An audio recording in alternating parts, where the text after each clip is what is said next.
I entered foster care a couple weeks after my 11th birthday. We had social workers in and out of our life since we were infants. So it wasn't uncommon for a social worker to come to the door. Law enforcement was often coming to our house to check in on my brothers and I, and coming to our school to take pictures of us if we had any marks on our bodies. Coming to school with the same clothes and matted hair and bruises and black eyes, there was no hiding that even if we didn't say anything. From the time I met my attorney, Ann Quirk, until today, she's just always been my biggest supporter.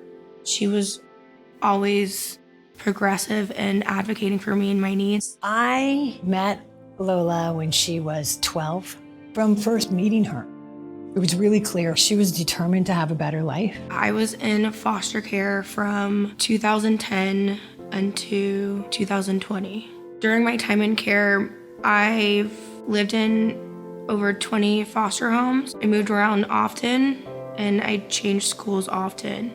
So I never really had a foundation, which was difficult for me. When I was in foster care, I felt very alone and I felt very sad, and I felt like many people did not understand what I was going through. Being in the foster care system affects every part of your life, and Children's Law Center allows us the ability to really focus on that. The Children's Law Center provides legal advocacy for children and young people in the foster care systems in Los Angeles, Sacramento, and Placer counties.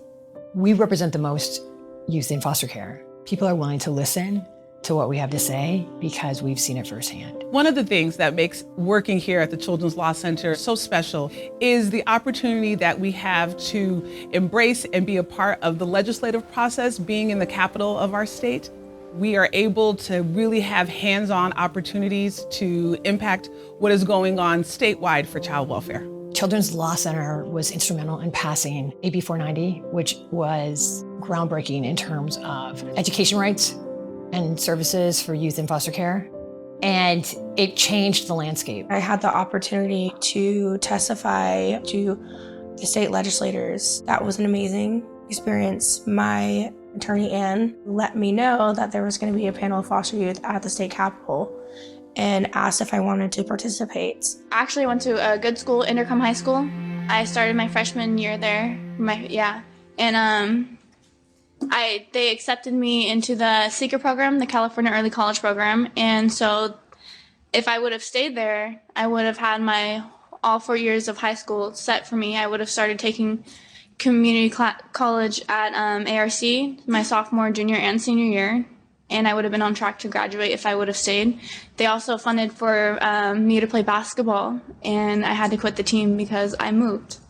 So that was devastating. Looking back, I feel like that was one of the first steps into seeing change happen in real time, and having the power to influence that was a monumental step in my journey to advocacy.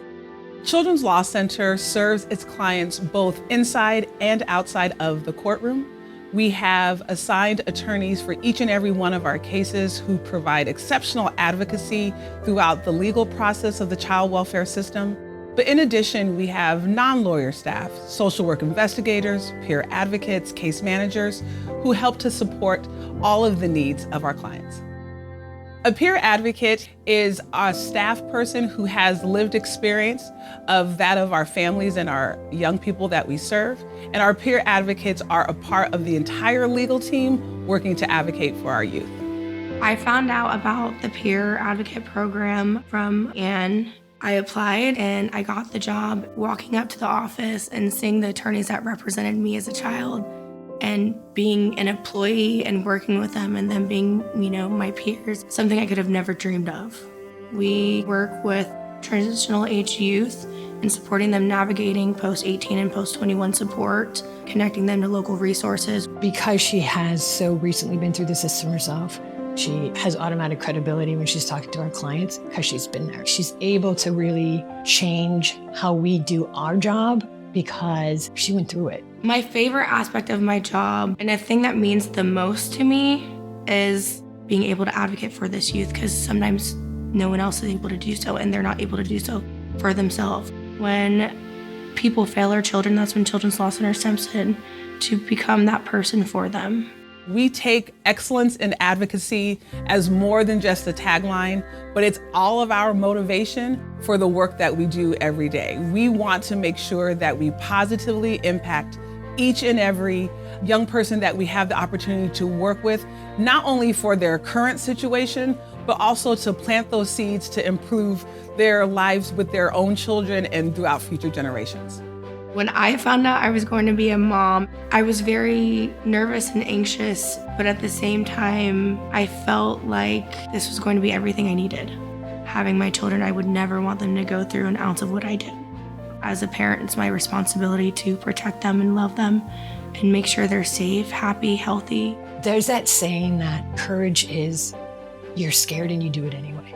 And Lola's one of the most courageous people I've ever met. She does it anyways. I am a better lawyer because I represented Lola. CLC, we're a better organization because Lola works for us. I think in the next few years, I see myself going back to college and working on my education so I can move up further in my career and just progress and set an example for my children that, regardless of what I've been through as a foster youth or as a person or as a woman, that we can accomplish many things and just never stop learning and growing to achieve your goals.